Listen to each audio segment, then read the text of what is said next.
नमस्कार दोस्तों, decode exam में आप सभी का स्वागत है। आज की क्लास में हम लोग डिस्कस करने वाले हैं RO ARO GS mock test 37, जिसमें कि 25 प्रश्न होंगे। ये प्रश्न हिंदी और इंग्लिश दोनों माध्यम में दिए गए हैं। ये प्रश्न आपके आने वाली परीक्षाओं के लिए बहुत ही महत्वपूर्ण है। तो चलिए आज की क्लास स्टार्ट करते हैं मेरे साथ ऐश्वर्या सिंह के साथ। आज की क्लास को स्टार्ट करने से पहले मैं थोड़ी सी इंफॉर्मेशन आप लोगों को दे दूं फाउंडेशन कोर्स की, जो कि डिकोड एग्जाम आप लोगों के लिए लेकर आया है।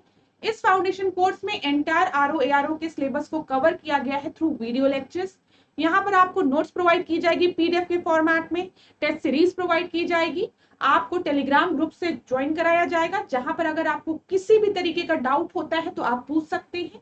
अगर इस कोर्स से रिलेटेड आपको कोई भी इंपॉर्टेंट इन्फॉर्मेशन चाहिए तो आप इस नंबर पर व्हाट्सएप करिए, यहाँ पर आपको सारी इंफॉर्मेशन प्रोवाइड करा दी जाएगी। डिकोड एग्जाम आप लोगों के लिए सामान्य हिंदी की पुस्तक भी लेकर आया है। आप इसको अपने नियरेस्ट बुक स्टोर में जाकर खरीद सकते हैं, और अगर बाई चांस वहां पर आपको ये बुक नहीं मिल रही है तो आप डायरेक्टली इसको फ्लिपकार्ट से ऑर्डर भी कर सकते हैं। अगर इस बुक से रिलेटेड आपको कोई भी इंफॉर्मेशन चाहिए तो आप यहाँ पर व्हाट्सएप करिए, आपको सारी इंफॉर्मेशन प्रोवाइड करा दी जाएगी। तो चलिए अब आज की क्लास का हम पहला प्रश्न देखते हैं। पहला प्रश्न एक इंपॉर्टेंट प्रश्न है और एक आसान प्रश्न है, मैं इसे कहूंगी। ठीक है, आसान है लेकिन इंपॉर्टेंट है। स्वर्ण रेशा क्रांति का संबंध golden fibre revolution is related to कपास उत्पादन से, कॉटन प्रोडक्शन से, जूट प्रोडक्शन से, फ्रूट एंड वेजिटेबल प्रोडक्शन से, फल और सब्जियों की बात की गई है, अंडा एग प्रोडक्शन से। तो जब भी हम गोल्डन फाइबर की बात करते हैं ये किससे रिलेटेड होता है? जूट प्रोडक्शन से। B is the right answer. ठीक है, चलिए दूसरा अब हम देखते हैं। यहाँ पर कुछ और क्रांतियों की बात करते हैं। पहले हम कुछ और रिवॉल्यूशन की बात करते हैं जो कि परीक्षा की दृष्टि से बहुत ही इंपॉर्टेंट है। यहाँ से प्रश्न बन जाता है। अब किस तरीके से प्रश्न बनता है? डायरेक्टली पूछ लेगा भूरी क्रांति किस चीज से रिलेटेड है, तो याद रखिएगा चमड़ा से। ठीक है, हरित क्रांति आपकी कृषि से, एग्रीकल्चर से। अच्छा, हरित क्रांति से दो प्रश्न और पूछते हैं, यहाँ पर ध्यान रखिएगा। नॉर्मन बोलोंग का नाम आप याद रखेंगे, और किसका नाम याद रखेंगे? एमएस स्वामीनाथन का। अभी मैं बताऊंगी किस तरीके से प्रश्न पूछा जाता है। एक बार मैं फिर बोल देती हूं। देखिए, पेपर में अगर आपसे प्रश्न पूछता है कि फादर ऑफ ग्रीन रिवॉल्यूशन, हरित क्रांति का जनक विश्व में किसे कहा गया है? तो नॉर्मन बोलोंग को। ठीक है, अगर आपसे पूछा जाएगा father of green revolution in India, तो आप एमएस स्वामीनाथन का नाम याद रखेंगे। दूसरा पेपर में प्रश्न एक बार पूछा था पीसीएस में कि नॉर्मन बोलोंग जो है आपके, जो फादर ऑफ ग्रीन रिवॉल्यूशन है, उनको नोबेल प्राइज किस फील्ड में मिला था? तो आप याद रखिएगा पीस में। ठीक है, पीस में मिला था, शांति में। ठीक है, ये चीज आप याद रखेंगे। चलिए अब ग्रे क्रांति की हम बात करें तो ये फर्टिलाइजर से रिलेटेड है, उर्वरक से रिलेटेड है। गुलाबी क्रांति प्याज से, लाल क्रांति मांस टमाटर के उत्पादन से, गोल क्रांति राउंड क्रांति किस चीज से रिलेटेड है? आलू से। ठीक है, रजत फाइबर क्रांति कपास से, रजत क्रांति अंडा से। ठीक है, ये याद रखिएगा, रजत फाइबर क्रांति जो है वो कपास से रिलेटेड है, कॉटन से रिलेटेड है, और अगर रजत क्रांति की बात करेगा तो वो अंडा से रिलेटेड है। श्वेत क्रांति किस चीज से रिलेटेड है? डेयरी से, मिल्क से। ठीक है, यहाँ पे जब भी श्वेत क्रांति की बात आती है, व्हाइट रिवॉल्यूशन की बात आती है, मिल्क प्रोडक्शन की बात आती है, तो पूछता है who is regarded as a father of white revolution. ठीक है, तो यहाँ पर आप किसका नाम याद रखेंगे? वर्गीसी का, वर्गीसी कुरियन का नाम याद रखिएगा, पेपर में प्रश्न बनता है। ठीक है, यहाँ पर आप वर्गीसी कुरियन का नाम याद रखेंगे जब भी हम श्वेत क्रांति की बात करेंगे, व्हाइट रिवॉल्यूशन की बात करेंगे। पीली क्रांति तेल बीज उत्पादन से, नीली क्रांति मछली से, काली क्रांति पेट्रोलियम से। स्क्रीनशॉट ले लीजिए, इसका बहुत ही इंपॉर्टेंट प्रश्न है, पेपर में यहाँ से प्रश्न बन सकते हैं। चलिए दूसरा प्रश्न हम देखते हैं। नीचे दो कथन दिए गए हैं। ठीक है, कथन और कारण। अब पढ़ते हैं इसको क्या लिखा हुआ है। कथन में लिखा हुआ विश्व के अधिकांश उपग्रह प्रक्षेपण केंद्र विषुवत रेखा के समीप स्थित है। ठीक है, यहाँ पे क्या बोला गया है?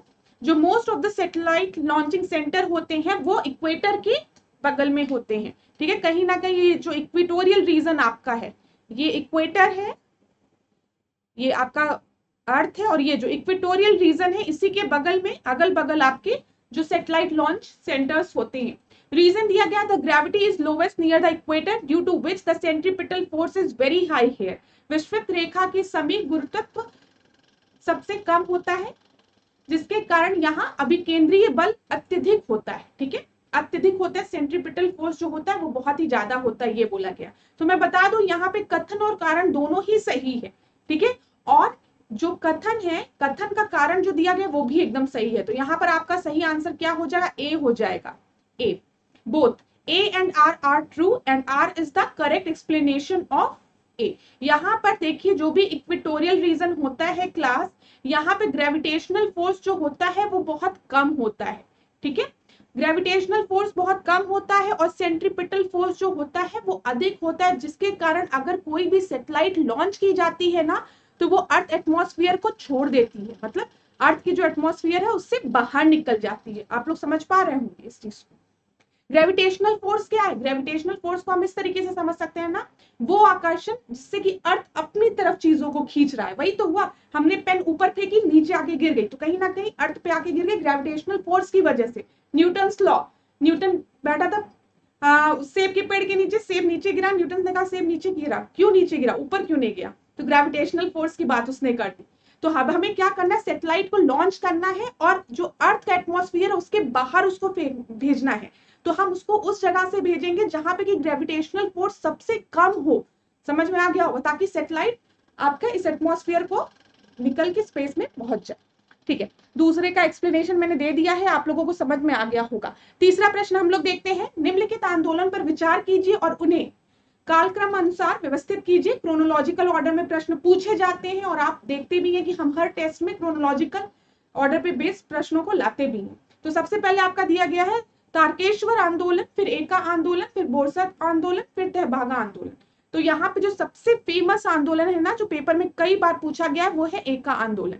एका आंदोलन कब हुआ था, 1921 में हुआ था, ठीक है। फिर याद रखिए तहबागा आंदोलन की अगर हम बात करें तो ये आपका 1946 में हुआ था, 1946 में सबसे लास्ट में यही हुआ था। तारकेश्वर मूवमेंट की अगर हम बात करें तो ये 1922 के समय का है और बोरसाद 1924 का। तो अब हम अरेंज करते हैं, दो के बाद एक, दो के बाद एक इसमें है, फिर तीन, फिर चार। सी जो है वो आपका सही उत्तर है। यहाँ पर एक बार देख लीजिए, जो एका आंदोलन है वो 1921 का समय, बोरसाद आंदोलन 1922, तारकेश्वर जैसा मैंने बताया 1924 और तहबागा 1946। फोर्थ क्वेश्चन को हम लोग देखते हैं, इसमें निम्नलिखित में से कौन सा युग्म सही सुमेलित नहीं है, ठीक है। नॉट, नॉट दिया गया है, यहां पर ध्यान दीजिएगा, नॉट नहीं है, ठीक है। रोग दिया गया, कारण दिया गया है। सबसे पहले तपेदिक दिया गया है, ट्यूबरकुलोसिस बैक्टीरिया के कारण होता है, जीवाणु के कारण होता है, ठीक है। फिर थैलेसीमिया दिया गया है, प्रोटोजोआ, उसके आगे दिया गया एथलेटिक फूड, कवक, फंगस और पोलियो विषाणु वायरस। चलिए यहाँ पर बहुत जो इजी चीजें दी गई है वो है टीबी, टीबी बैक्टीरिया के कारण होता है, सही है। एथलेटिक फूड जो होता है वो फंगस के कारण होता है, कवक के कारण होता है, पोलियो वायरस के कारण होता है, ये तीनों आपका सही है। यहाँ पर गलत कौन सा है, बी। थैलेसीमिया जो है वो एक जेनेटिक डिजीज है, ठीक है, प्रोटोजोआ के कारण नहीं होता है, ये एक जेनेटिक डिजीज है। बी जो है वो आपका सही होगा, ठीक है। मतलब थैलेसीमिया जो है यहाँ पर देखिए अनुवंशिक डिजीज है, ठीक है। अनुवंशिक डिजीज है मतलब एक जेनेटिक डिजीज है, एक इनहेरेंट डिजीज है ये, ठीक है, जो कि ब्लड डिसऑर्डर से रिलेटेड है। यहाँ पे जो प्रोटीन होता है, जो हीमोग्लोबिन होता है ना, उसकी ऑक्सीजन कैरिंग कैपेसिटी बहुत ही कम होती है, जिसकी वजह से देखिए यहाँ पे क्या लिखा है, thalassemia is inherent blood disorder characterized by a less oxygen carrying protein hemoglobin and fewer red RBC red blood cell in the body than normal, ठीक है, ये चीज याद रखिएगा, ये एक अनुवांशिक डिजीज होती है। चलिए अगला प्रश्न हम देखते हैं, पांचवा प्रश्न, निम्नलिखित में से कौन से दुर्बल अम्ल के उदाहरण है, ठीक है। यहाँ पे वीक एसिड की बात की गई है, कौन सा वीक एसिड है, सबसे पहले नाइट्रिक एसिड दिया है, फिर एसिडिक एसिड दिया है, फिर बेंजोइक एसिड दिया है, फिर हाइड्रोक्लोरिक एसिड दिया है। यहाँ पे जो सही उत्तर है वो आपका क्या है, बहुत से बच्चों ने इसका आंसर दे भी दिया होगा, एक आसान प्रश्न है ये। जो एसिडिक एसिड है और जो बेंजोइक एसिड है वो आपका, सॉरी यहाँ पे डी मैंने गलती से मार्क किया, आपका सही उत्तर सी है, ठीक है। जो बेंजोइक एसिड है और एसिडिक एसिड है वो आपका एक वीक एसिड है। फिफ्थ का आंसर सी सही है। अच्छा एसिडिक एसिड आप लोगों को समझ में आ रहा होगा, एसिडिक एसिड तो खाने में भी प्रयोग किया जाता है, अगर वो इतना ज्यादा स्ट्रांग होता तो आप उसको खाते नहीं ना। ऐसे भी चीजों को आप कर सकते हैं अगर नहीं आता है तो। चलिए 6 प्रश्न को देखते हैं। सूची 1 को सूची 2 के साथ सुमेलित कीजिए तथा नीचे दिए गए कूट से सही उत्तर का चयन कीजिए। राष्ट्रीय उद्यान दिया गया, राज्य दिया गया है, ये एक बहुत ही इंपॉर्टेंट प्रश्न है, पेपर में प्रश्न पूछता ही है। नेशनल पार्क से रिलेटेड, ये नेशनल पार्क किस स्टेट में है, तो थोड़ा थोड़ा करके हम सारे नेशनल पार्क को कवर कर लेंगे पेपर आते, जब तक पेपर आएगा उसकी चिंता आप लोग नहीं करेंगे। तो सबसे पहले Mahatma Gandhi marine national park दिया गया है, यहाँ पर देखिए महात्मा गांधी ए ऑप्शन में दिया गया है, ठीक है। ये कहां पर है मैं आपको आंसर बताने जा रही हूँ, ये आपका अंडमान निकोबार में है, तो ए का 4th हो जाएगा, ठीक है। बेतला नेशनल पार्क की अगर हम बात करें तो ये झारखंड में है, झारखंड कहाँ है 3 में दिया गया है, ठीक है। अगर हम फांग फुई ब्लू माउंटेन की बात करें तो ये मिजोरम में है, ठीक है। और मौलिंग की अगर हम बात करें तो ये आपका कहाँ है, ये आपका अरुणाचल प्रदेश में है। एक मिनट, माउलिंग जो है वो आपका अरुणाचल प्रदेश में है, ठीक है। चलिए तो यहाँ पर हम देखते हैं ए का क्या हो गया आपका अंडमान निकोबार 4th, चलिए 4th बहुत सही, सब जगह 4th दिया गया है। बेतला की अगर हम बात करें तो बेतला झारखंड में है 3, 2 जगह 3 दिया गया है, ठीक है। माउलिंग की अगर हम बात करें तो वो डी का 1 हो गया, सी का 2nd हो गया। चलिए यहाँ पर सही उत्तर क्या हो जाएगा, डी आपका सही उत्तर हो जाएगा। देख लीजिए यहाँ पर महात्मा गांधी मरी अंडमान निकोबार, बेतला झारखंड, ठीक है। ब्लू माउंटेन मिजोरम, पेपर में डायरेक्ट प्रश्न पूछता है ब्लू माउंटेन कहां पर लोकेटेड है, याद रखिएगा मिजोरम में, और माउलिंग आपका अरुणाचल प्रदेश में। 7वें प्रश्न को देखते हैं। सागरीय जल पारिस्थितिकी तंत्र में 200 मीटर से अधिक गहराई वाले अप्रकाशित मंडल में रहने वाले जीवों को क्या कहते हैं। यहाँ पे अफोटिक जोन की बात की गई है, अफोटिक जोन की बात की गई है, which is more than 200 metre deep in the ocean water ecosystem. वहां पे जो जीव जंतु रहते हैं उनके लिए कौन सा टर्म यूज किया जाता है। पहला ऑप्शन आपको दिया गया प्लैंकटन, फिर नेक्टन, फिर बेंथम, फिर श्रिम्प, ठीक है। यहाँ पर जो सही उत्तर है वो बी है, बी। अब इसको इधर से समझिए, बी आपका सही उत्तर है, ये आपको पता चल गया। देखिए ये आपका एक ओशनिक रीजन हमने लिया है, ये आपका एफोटिक जोन है, अफोटिक जोन है, और ये आपका फोटिक जोन है। जब भी हम फोटो की बात करते हैं, हम फोटॉन्स की बात करते हैं, तो प्रेजेंस ऑफ लाइट की बात करते हैं, मतलब वहां पे रोशनी है, उजाला है फोटोन से, ठीक है। यहाँ पे अफोटिक जोन है, इसका मतलब यहाँ पे बहुत अंधेरा है, उजाला नहीं पहुंच रहा है यहाँ पर, ठीक है। यहाँ पे जो जीव जंतु रहते हैं उनके लिए कौन सा टर्म यूज किया जाता है, नेक्टर्न, ठीक है। ये चीज याद रखिएगा।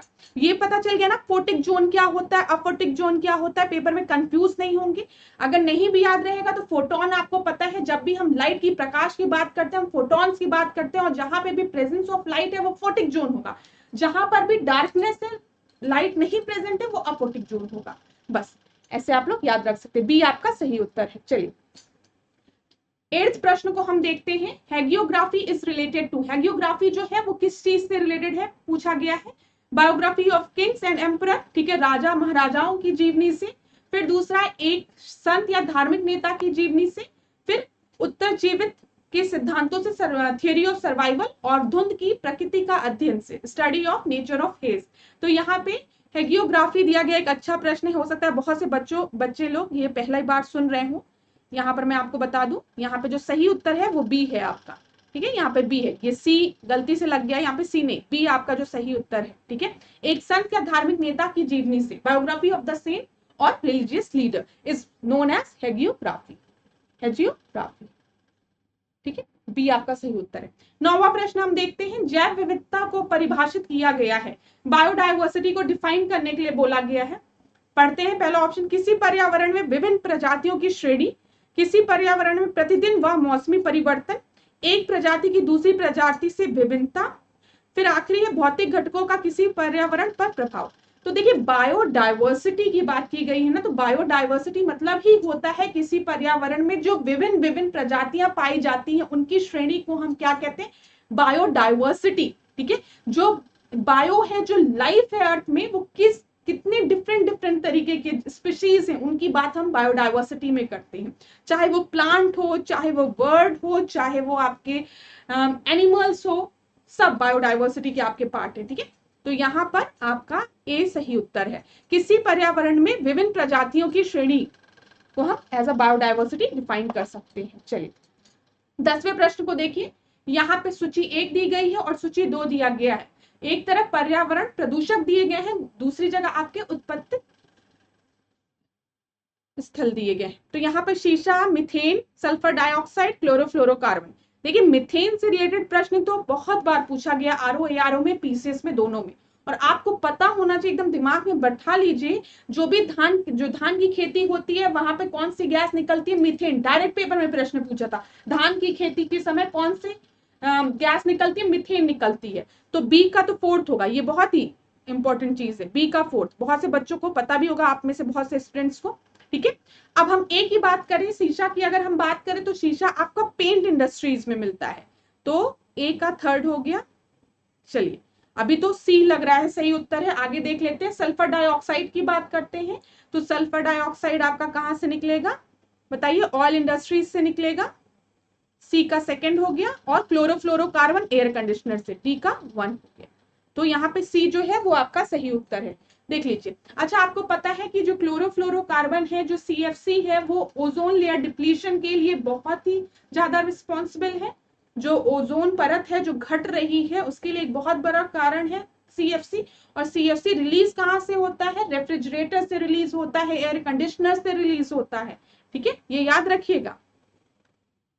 तो यहाँ पे हमारा सी सही उत्तर हो गया। याद रखेंगे आप लोग, मीथेन गैस धान की खेती जहां होती है, या फिर वेटलैंड कभी दे दिया। ठीक है, आर्द्र भूमि की बात कर दी कि आर्द्र भूमि से मीथेन गैस रिलीज होती है, तो एकदम परेशान मत हो जाएगा, सही है वो। ठीक है, दलदली एरिया से, जहां पे धान की खेती होती है, दलदल एरिया होती है, आर्द्र भूमि, वेटलैंड होते हैं, सब जगह से मीथेन रिलीज होती है। जब जो गाय है अपना चारा चढ़ती है तब भी मीथेन गैस रिलीज होती है, याद रखिएगा। चलिए 11वें प्रश्न को हम देखते हैं।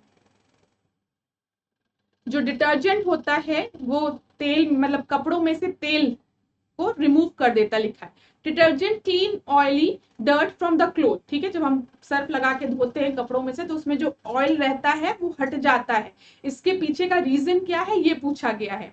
आज सब लोग अपने घर में पूछिएगा एक दूसरे से, अगर पता था तो बहुत अच्छी बात है, तब शाबाशी बनती है, लेकिन अगर नहीं पूछा था तो आज पता चल जाएगा, और घर पे जाके 2-3 लोगों से और पूछ लेना, लोग कहेंगे बड़ा ज्ञानी हो गया। चलो, तो किस फिनोमिना के कारण, by decreasing the viscosity of the water. ठीक है, दूसरा है bye reducing the surface tension between the water and the oil, मतलब जल एवं तेल के बीच पृष्ठ तनाव में कमी करके। थर्ड है by increasing the temperature of the water, जल के तापमान में वृद्धि कर। और आखिरी है जल की अशुद्धियों को दूर करके by removing the impurities of the water. देखिए डिटर्जेंट आपके जो गंदे कपड़े हैं उसमें से ऑयल किस कारण रिमूव करता है, उसका सही उत्तर ये है, जल एवं तेल के बीच में जो पृष्ठ तनाव में कमी करके, by reducing the surface tension between the water and the oil. B जो है वो आपका सही उत्तर है 11वें का। चलिए 12वां प्रश्न हम देखते हैं। निम्नलिखित में से कौन सा एक कथन भारत शासन अधिनियम 1919 के संबंध में सही नहीं है। ठीक है, गवर्नमेंट ऑफ इंडिया एक्ट 1919 से रिलेटेड कौन सा स्टेटमेंट आपका सही नहीं है। एक एक पढ़िए, एक एक स्टेटमेंट बहुत ही इंपॉर्टेंट है। इसने केंद्र व द्विसदनीय विधायिका का प्रावधान किया। ठीक है, it provided a bicameral legislature at the centre. ठीक है, दूसरा आपको दिया है, इसने राज्यों को अपना बजट बनाने के लिए अधिकृत किया। तीसरा है, इसने पहली बार दलित जातियों, महिलाओं और मजदूर वर्गों के लिए अलग से निर्वाचन की व्यवस्था की। और आखिरी है, इसने प्रांतीय विषयों को आरक्षित व हस्तांतरित में विभाजित कर दिया। ठीक है, यहाँ पे क्या क्या चीजें लिखी है एक बार इंग्लिश में भी पढ़ देते हैं इसको। देखिए सबसे पहले यहाँ पे बोला गया है government of India act 1990, bicameral legislature act centre, एकदम सही है। ठीक है, bicameral legislature act centre की बात की गई। It authorise the state to make their own budget, ये भी एकदम सही है। It divide the provincial subject into reserve and transferred subject, ये भी बिल्कुल सही है। यहाँ पे जो ये स्टेटमेंट दिया गया है सी वाला कि it arrange for the first time a separate election for the Dalit caste, women and the working classes, ये आपका गलत है। क्यों? क्योंकि ये जो प्रोविजन है कि पहली बार दलित जातियों, महिलाओं और मजदूर वर्गों के लिए जो अलग निर्वाचन की बात किसमें की गई थी, गवर्नमेंट ऑफ इंडिया एक्ट 1935 में, 1935 में। ये चीज याद रखिएगा, इस वजह से ये इस प्रश्न का सही उत्तर हो गया। 12वें का सही उत्तर आपका क्या है, सी है। अब क्लास याद रखिएगा, गवर्नमेंट ऑफ इंडिया एक्ट 1990, ठीक है, 1935, 909 जो मॉले मिंटो रिफॉर्म है, मॉन्टेग्यू चेम्सफोर्ड रिफॉर्म है 1919, ये सारे आपके पेपर की दृष्टि से बहुत ही इंपॉर्टेंट है। ये चैप्टर आपके लक्ष्मीकांत में स्टार्टिंग में दिया गया है, उसको ढंग से पढ़ लीजिएगा। ठीक है, क्योंकि यहाँ से पेपर में प्रश्न बनते हैं और बहुत कम चांसेस होते हैं जो भी बच्चे अच्छे से तैयारी कर रहे हैं कि उनका गलत होगा। ज्यादातर बच्चे ऐसे प्रश्न सही करते हैं, तो आपको भी ये गलती नहीं करनी है। तो लक्ष्मीकांत में स्टार्टिंग में ही दिया गया है सारे एक्ट्स, उसको आप लोग पढ़ लीजिएगा जरूर से, ठीक है। तो यहाँ पर बी का मतलब इसका सॉरी 12th का आपका आंसर सी सही है, ठीक है, सी इज द राइट आंसर। 13 प्रश्न हम देखते हैं, कथन और कारण दिए गए हैं। फिर से इसको पॉज करिए और पढ़िए। दलाल किसी स्टॉक एक्सचेंज का एक प्राथमिक सदस्य होता है जिसके माध्यम से ही एक्सचेंज में कारोबार होता है, ठीक है। चलिए यहाँ पे क्या लिखा, broker is a primary member of a stock exchange through which the exchange is traded. दूसरा है आपका जॉबर वास्तव में दलालों का दलाल होता है जो कुछ खास प्रतिभूतियों में विशेषज्ञता रखता है, ठीक है। जॉबर is actually a broker who specialises in certain securities. तो यहाँ पर आपका दोनों ही स्टेटमेंट आपके सही है, लेकिन आपको खुद समझ में आ रहा होगा यहाँ पे तो ब्रोकर की बात की गई है और किसकी बात की गई है, जॉबर की बात की गई है। तो दोनों में तो कोई लिंक है ही नहीं ना, कथन का कारण तो है ही नहीं, लेकिन दोनों ही स्टेटमेंट आपका सही है। तो यहाँ पर आपका जो सही उत्तर होगा इस कारण बी जो होगा वो सही उत्तर होगा। देखिए जब भी हम स्टॉक एक्सचेंज की बात करते हैं तो यहाँ पे 3 प्रकार के मध्यस्थ होते हैं। पहला आपका दलाल होता है जिसको कि हम ब्रोकर कहते हैं, दूसरा आपका जॉबर होता है, ठीक है, और तीसरा आपका मार्केट मेकर होता है। तो ये चीज आप लोग याद रखिएगा। जब भी हम भारतीय प्रतिभूति बाजार की बात करते हैं तो इसमें मुख्यतः 3 प्रकार के मध्यस्थ होते हैं, पहला आपका दलाल, फिर जॉबर, फिर मार्केट मेकर। चलिए 14 प्रश्न को देखते हैं। निम्नलिखित में से कौन सा युग्म सही सुमेलित नहीं है, फसल दी है, प्रजाति दी है। तो फसल और प्रजाति से रिलेटेड प्रश्न आपका आरओ में पूछता है, इसलिए ध्यान रखिएगा। मस्टर्ड की एक प्रजाति वरुणा है, पी की सपना है, लिंसीड की सूर्या है, पीनट की आपका दिया गया है कौशल। मतलब यहाँ पर मूंगफली की बात की गई है, अलसी की बात की गई है, मटर की बात की गई है, सरसों की बात की गई है। तो ए आपका सही है, मटर की एक प्रजाति सपना होती है, मूंगफली की एक प्रजाति कौशल होती है, लेकिन अलसी की प्रजाति सूर्या नहीं होती है। सूर्या आपकी आम की प्रजाति में मतलब एक प्रजाति पाई जाती पपीता और आलू की, ना कि अलसी की, ठीक है। तो यहाँ पे सी आपका सही उत्तर हो जाएगा, क्योंकि नॉट करेक्ट पूछा है तो देख लीजिए यहाँ पे नॉट करेक्ट, तो क्या सही उत्तर होगा, सी। चलिए 15 प्रश्न को देखते हैं। यहाँ पे संस्थान दिए गए हैं और उनके स्थापना ईयर दिए गए, इंस्टीट्यूशन दिए गए हैं, एस्टैब्लिशमेंट ईयर दिया गया है। सबसे पहले बिम्स्टेक दिया गया है, फिर सार्क, ठीक है, फिर इप्सा, फिर उसके बाद आपका FATF। तो चलिए एक एक करके देख लेते हैं हम। जब हम बात करते हैं बिम्स्टेक की, ठीक है, तो बिम्स्टेक आपका कब स्टैब्लिश हुआ है, 1997 में, ठीक है। जब हम सार्क की बात करते हैं, सार्क आपका कब स्टैब्लिश हुआ, 1985 में। इप्सा की अगर हम बात करें तो इप्सा आपका कब स्टैब्लिश हुआ है, 2003 में। और अगर हम बात करें FATF की, जो कि ग्रे लिस्ट निकालता है, अगर आप लोग थोड़ा भी करंट पढ़ते होंगे तो डी का आपका सेकंड हो जाएगा, और यहाँ पे सही उत्तर क्या हो जाएगा, 15 का बी आपका सही उत्तर है। चलिए 16 प्रश्न को देखते हैं। अच्छा क्लास, अगर कभी आपको ऐसा लगे कि मैम ने बहुत जल्दी सॉल्यूशन बता दिया, थोड़ा टाइम देना चाहिए, तो आप वीडियो पॉज कर लिया करिए। मेरी जो स्पीड है वो आप पे डिपेंड करती है। अगर आप चाहें तो वीडियो को फास्ट करके भी देख सकते हैं, आप चाहें तो वीडियो को स्लो करके भी देख सकते हैं, आप चाहे वीडियो को फॉरवर्ड करके भी देख सकते हैं। तो उसमें पूरी तरीके से आप पे डिपेंड करता है ये चीज, तो आप किसी भी तरीके से पढ़िए, लेकिन पढ़िए। 16 प्रश्न को हम देखते हैं। निम्नलिखित में से कौन सा या कौन से देश चारों ओर से एक ही देश से घिरे हुए हैं, ठीक है। देश के अंदर देश का उदाहरण बोला गया है यहाँ पे, example of country with in country, ठीक है। यहाँ पे वेटिकन दिया गया है, ठीक है, मंगोलिया दिया गया है, रिपब्लिक ऑफ सैन मेरिनो दिया गया है, और उसके बाद किंगडम ऑफ लिसोथो दिया गया है। तो मैं आपको बता दूं, वेटिकन सिटी जो है वो इटली के अंदर मतलब है। अगर आपने वेटिकन सिटी को देखा होगा, आप जाके मैप खोलिएगा तो इटली वाला जो पोर्शन है वहां पर देखिएगा, तो वेटिकन सिटी है, तो पहला आपका सही है, ठीक है। यहाँ पे आपका किंग ऑफ लिसोथो भी है, ठीक है, और तीसरा आपका रिपब्लिक ऑफ सैन मेरिनो भी है। तो यहाँ पे सही उत्तर आपका क्या हो जाएगा, 16 का सी। देख लेते हैं 16 का सी आपका सही है। देखिए यहाँ पे मैप भी अगर आपको दिख रहा होगा तो ये देखिए यहाँ पे इटली है आपका, यहाँ पे एड्रियाटिक सी आपको दिख रहा है, ठीक है, एड्रियाटिक सी है, यहाँ पे टायरेनियन सी है, यहाँ पे देखेंगे तो इधर मेडिटेरेनियन सी है, ये इटली है, इटली के अंदर ही आपका ये सैन मेरिनो है, और यहीं पर आपका एक और देश है जिसको कि मैंने अभी आपको बताया वेटिकन सिटी, ये भी इटली के अंडर में ही आता है। तो Republic of San Marino Italy के अंदर में है, मतलब इटली का, मतलब इटली के ही बीच में यहाँ पे सैन मेरिनो है, ये कहा गया है। देश के अंदर देश, समझ में आ गया, देश के अंदर देश मतलब इटली के अंदर ही सैन मेरिनो है, और इटली के अंदर ही आपका वेटिकन सिटी भी है, ठीक है। और किंग ऑफ लेसोथो जो है वो दक्षिण अफ्रीका के अंदर है। चलिए 17 प्रश्न को हम देखते हैं। क्लास इस प्रश्न को ध्यान से रखिएगा, दिमाग में रखिएगा, क्योंकि इसलिए ना इस तरीके के प्रश्न बन सकते हैं और पेपर में अधिकतर बच्चे ये प्रश्न सही नहीं करेंगे, ये भी बहुत बड़ी बात है। तो आप लोग पढ़ लिए हैं तो इस चीज को याद रखिएगा, एक बार लोकेशन चेक कर लीजिएगा। 17 क्वेश्चन को देखते हैं। निम्नलिखित में से कौन सा युग्म सही सुमेलित नहीं है? Which of the following statement मतलब इज नॉट करेक्टली मैच्ड? यहाँ पे सिटी दिया गया है और रिवर दिया गया है, बहुत ही अच्छा प्रश्न है, पेपर में प्रश्न बनते हैं यहाँ से, इंपॉर्टेंट प्रश्न है। कराकस, रियो ग्यूरेरो, ठीक है, वियना, डेन्यूब, ठीक है, लिवरपूल, एवान, कीव, निपर। तो यहाँ पर आपका जो नॉट करेक्टली मैच्ड है वो है लिवरपूल, सी जो है यहाँ पे सही उत्तर होगा, क्योंकि ये करेक्टली मैच्ड नहीं है। अगर हम लिवरपूल की बात करें तो ये मर्सी नदी के किनारे है, यहाँ पर लिखा भी है, देख लीजिए, मर्सी नदी के किनारे, ठीक है।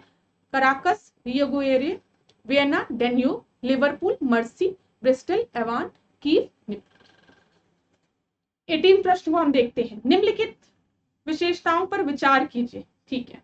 अच्छा, किसी का फीचर्स बोल दिया गया है और आपसे बोला गया है कि ये किसका कैरेक्टरिस्टिक है, ठीक है, ये किसके बारे में बोला जा रहा है। तो पढ़ते हैं। इन वनों में औसत वार्षिक वर्षा 250 सेमी से अधिक होती है, ठीक है। Average annual rainfall is more than 250 centimetre in these forest. पहला ही आपको बहुत बड़ा हिंट दे दिया गया है, अगर किसी ने भी पढ़ा होगा उसको उत्तर मिल गया होगा पहले ही स्टेटमेंट से, अगर थोड़ा सा भी आपको टाइप ऑफ फॉरेस्ट का आइडिया होगा तो। दूसरा देखते हैं। इन वनों में पत्ते झड़ने, फूल आने व फल लगने का कोई निश्चित समय नहीं होता। There is no definite time in these forest for foliage, for flowering and fruit bearing, ठीक है, ये भी बहुत अच्छा हिंट है। आखिरी देखते हैं। इन वनों में कई परतों वाली वनस्पतियां होती हैं। These forest have many layer of the vegetation. देखिए यहाँ पे many layer of the vegetation बोला गया है, किसी भी समय आपका ऐसा कोई निश्चित समय नहीं है कि इस समय पतझड़ होगी या इस समय आपकी फ्लावरिंग होगी या इस समय फ्रूट निकलेगा, ऐसा कोई भी निश्चित समय नहीं है। तो कहीं ना कहीं हिंट मिल रहा है कि पूरे साल हरा भरा रहता है, खूब ढेर सारे पेड़ पौधे होते हैं, ठीक है, डिफरेंट लेयर्स के वेजिटेशन होते हैं, और एनुअल रेनफॉल 250 सेंटीमीटर से ज्यादा होती, पूरा हिंट दे दिया गया है। यहाँ पे आपका सही उत्तर क्या हो जाएगा? ये हो जाएगा सदाबहार वन, ग्रीन फॉरेस्ट, जो पूरे साल हरे रहते हैं, ठीक है। जब ग्रीन फॉरेस्ट को आप देखेंगे ना तो ये बहुत ज्यादा डेंस होती है ये फॉरेस्ट, और यहाँ पे कुछ पेड़ बहुत ही लंबे होते हैं, कुछ पेड़ छोटे होते हैं, कुछ पेड़ उनसे भी छोटे होते हैं, ठीक है। ये इसलिए होता है ना, कुछ पेड़ इतने लंबे इसलिए हो जाते हैं क्योंकि सनलाइट, एक कॉम्पिटिशन इन लोग के बीच में चल रहा रहता है कि सनलाइट को एब्जॉर्ब करने के लिए, तो बहुत लंबे लंबे पेड़ पाए जाते हैं, ठीक है। तो यहाँ पर ए आपका सही उत्तर हो जाएगा। चलिए अगला प्रश्न देखते हैं, 19वां प्रश्न। निम्नलिखित में से कौन सा मैदान चावल उत्पादन के लिए प्रसिद्ध है? ठीक है, famous, which plain is famous for the rice production की बात की गई है, ठीक है। लोम्बार्डी का मैदान, फिर दूसरा इरावदी का मैदान, फिर मरे डॉलिंग का मैदान, ठीक है। चलिए यहाँ पे अगर हम बात करें सही उत्तर की, तो राइस प्रोडक्शन की बात की गई है, इस वजह से जो सही उत्तर होगा वो ए होगा, ठीक है। लोम्बार्डी जो है इसका मैदान और इरावदी का मैदान आपका राइस कल्टीवेशन के लिए फेमस है। देखिए लोम्बार्डी के मैदान की बात करें तो ये आपके इटली में पाए जाते हैं, इटली के उत्तरी भाग में आपका लोम्बार्डी का मैदान पाया जाता है, जो कि चावल उत्पादन के लिए बहुत फेमस है। इरावदी की बात करें तो म्यांमार आपको पता ही है, ठीक है। हांगहो के मैदान की बात करें अगर हम, तो ये चीन में स्थित है, ये भी आपके चावल प्रोडक्शन के लिए, राइस प्रोडक्शन के लिए बहुत ही फेमस है, ठीक है। गंगा ब्रह्मपुत्र रीजन आपको पता है, गंगा ब्रह्मपुत्र रीजन जो है वहां पर ये राइस कल्टीवेशन के लिए ये भी बहुत फेमस है। इसका आधा भाग भारत और बांग्लादेश में आता है और यहाँ पे चावल का उत्पादन बहुत ही ज्यादा होता है, ठीक है। मरे डार्लिंग की बात करें तो ये आपके ऑस्ट्रेलिया में ये रीजन पाए जाते हैं, ये चावल के लिए नहीं, ये गेहूं उत्पादन के लिए फेमस होते हैं, ठीक है, वीट प्रोडक्शन के लिए। इतनी चीजें क्लियर हो गई होगी। ये एक इंपॉर्टेंट चीज है, इसका स्क्रीनशॉट लेना चाहे तो ले लीजिए, पेपर में प्रश्न बन सकता है यहाँ से, ठीक है, इंपॉर्टेंट है, इसको आप स्क्रीनशॉट ले लीजिए। 20वां प्रश्न हम देखते हैं। विटीकल्चर की बात की गई है और पूछा गया है विटीकल्चर किससे रिलेटेड होता है? प्रोडक्शन ऑफ फ्लावर से, कल्टीवेशन ऑफ ग्रेप्स से, प्रोडक्शन ऑफ वेजिटेबल्स से, या सिल्क वॉर्म रेयरिंग से, ठीक है। तो यहाँ पर फूलों का उत्पादन बोला गया है, अंगूर की खेती बोली गई है, सब्जियों का उत्पादन बोला गया है, और रेशम कीट पालन की बात की गई है। तो यहाँ पे किस चीज से रिलेटेड है ये? अंगूर की खेती से। बी जो है वो आपका सही है, विटिकल्चर जो होता है वो अंगूर की खेती से रिलेटेड होता है। अगर हम फूलों की खेती की बात करें तो फ्लोरिकल्चर, ठीक है। अगर हम फलों की खेती की बात करें तो पोमोकल्चर, ठीक है। सब्जियों की खेती की बात करें तो ओलेरीकल्चर, रेशम की खेती की बात करें तो आपकी सेरीकल्चर, मधुमक्खी की खेती की बात करें तो एपीकल्चर, केचुआ की खेती की बात करें तो वर्मी कल्चर, और मत्स्य पालन की बात करें तो पिशीकल्चर। यहाँ पर ये दिखा भी है, अगर आप चाहें तो इसका स्क्रीनशॉट ले लीजिए। चलिए 21वें प्रश्न को हम देखते हैं। महात्मा गांधी के संबंध में निम्नलिखित कथनों पर विचार कीजिए। महात्मा गांधी ने सत्याग्रह का विचार अमेरिकी विचारक थोरो की पुस्तक सिविल डिसोबीडियंस से लिया था, ठीक है, पहला स्टेटमेंट दिया गया है। दूसरा, महात्मा गांधी ने सर्वोदय का विचार, ठीक है, किससे लिया था? जॉन रस्किन की बुक से ऑन टू द लास्ट से लिया था। मैं आपको बता दूं यहाँ पे दोनों ही स्टेटमेंट आपका सही है, ठीक है, दोनों ही स्टेटमेंट आपका बिल्कुल सही है। थोरो की जो बुक थी सिविल डिसोबीडियंस, वहां से महात्मा गांधी ने सत्याग्रह का कॉन्सेप्ट लिया था, और आइडिया ऑफ सर्वोदय, सबके उदय की बात करें, सबके उदय की बात करें, सर्वोदय की बात करें तो ये जॉन रस्किन से इन्होंने ये कॉन्सेप्ट लिया था, ऑन टू द लास्ट। तो यहाँ पे सही स्टेटमेंट आपका सी हो जाएगा, सी आपका करेक्ट स्टेटमेंट है। अच्छा, एक प्रश्न पेपर में बहुत पूछता है कि गांधी के राजनीतिक गुरु किसे कहा गया है? गांधी के राजनीतिक गुरु कौन थे? तो गोपाल कृष्ण गोखले थे, ठीक है। जब महात्मा गांधी भारत वापस आए तो गोपाल कृष्ण गोखले ने महात्मा गांधी से कहा कि 1 साल तक पूरे भारत का भ्रमण करो, जानो भारत क्या है। और उस समय इन 1 साल में महात्मा गांधी किसी भी तरीके से पॉलिटिकली एक्टिव नहीं थे, वो किसी भी ग्रुप का या ऑर्गेनाइजेशन का मेंबर नहीं थे, ये चीज याद रखिएगा। तो गांधी के राजनीतिक गुरु पूछा जाएगा तो आप गोपाल कृष्ण गोखले की नाम टिक लगाएंगे, ठीक है। चलिए, ऑक्सेनोमीटर मापता है, ऑक्सेनोमीटर से क्या मेजर होता है? पौधे की रेखीय वृद्धि को, पवन की दिशा को, किसी विलयन की लवणता को, और फिर आखिरी हवा की शुद्धता को। तो ऑक्सेनोमीटर की जब भी हम बात करेंगे तो पौधे की रेखीय वृद्धि की बात करेंगे, linear growth of the plant. 22 का जो ए है वो आपका सही उत्तर है। अब देखिए क्लास, यहाँ पर कुछ आपको और दिए गए हैं, यंत्र के नाम दिए गए हैं, अगर आप चाहें तो इसका स्क्रीनशॉट ले लीजिए। जैसे ऑडियो मीटर की बात हम करें तो ऑडियो मीटर तो आप सभी को पता, ऑडियो है तो ध्वनि, ठीक है। फिर हाइग्रोस्कोप की बात करें तो ये वायुमंडल में आपके एटमॉस्फेयर में कितनी ह्यूमिडिटी परिवर्तन देखने को मिल रहा है उसको मेजर करते हैं हाइग्रोस्कोप से। तो आप इसका स्क्रीनशॉट ले लीजिए, मैं एक बार स्लाइड को 2 मिनट के लिए ऐसे ठहरा देती हूँ, तो इसको ले लीजिए, आप लोग पढ़ लीजिएगा आराम से।